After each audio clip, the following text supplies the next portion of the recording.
Hi, and today I want to talk to you about life as a journey. And like every journey, it comes with great happy memories and also some regrets.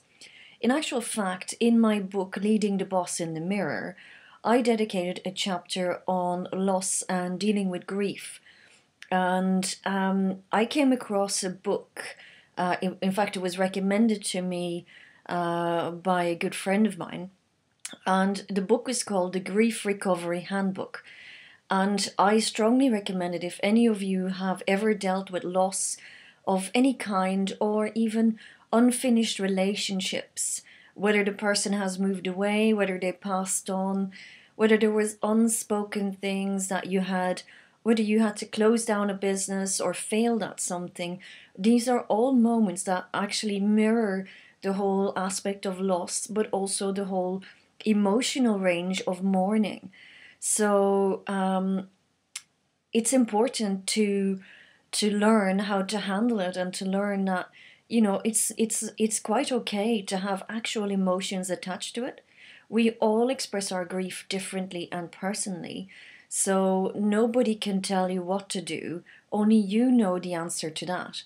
So when you're dealing with regrets in life, which invariably happen, like for me, for example, a few years ago, I invested in a franchise, and I also owned a beautiful house in Belgium. In fact, it had been the family home of my grandparents on my dad's side. I was extremely close to my grandmother. She was always a role model to me because she always saw the great in other people. And to her very late days, when her health wasn't actually that great, she kept saying, "Well, I'm taking the old people on a pilgrimage." And every 1st of May, she filled a busload and she was driving around old people. And, she was in her 90s and she wasn't old. So I hope for sure to say that when I'm in my 90s. In any case, I owned her house because my dad, when both grandparents passed away, offered it to me and my sister and said, "Look, if you want it, it's there. If not, we sell it off and we split the money between everyone." And I said to my sister, "Well, look, you live in Belgium. Why don't you take it over? It'd be nice for you and your family." But she didn't want to have it. And then I said to my dad, "Well, then I will." And I invested a good bit of money and did a fantastic job to it, together with a local architect who remains a family friend to this day. And I have to say, I was super proud to have my first home and to have it done in a very contemporary yet very functional style.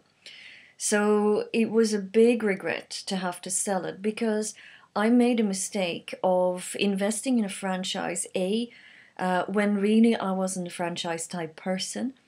B, it was wrong on so many levels. We had never agreed on contracts, etc. And it should never have gone ahead. In actual fact, looking back at it, it was an extremely expensive lesson, which cost a lot of money and eventually led to me having to sell the house to sort of patch up the debts that were there and accrued since, for the investment. So, in order to fix it, I did have to sell a house that meant a lot to me. And to this day, that's one of the regrets I had.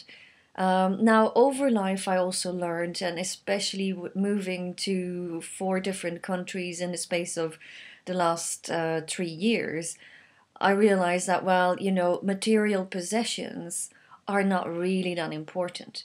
No matter what house, no matter how many, doodads, material things you can pick up along the way, they're baggage.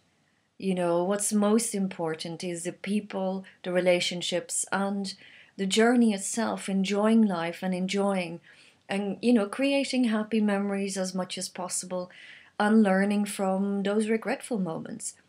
So I'm going to ask you is what part of your journey was a learning and what's the happiness that you can take away from it?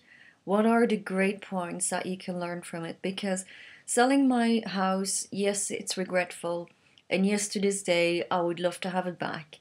But really, the relationship with my grandparents was whatever always mattered.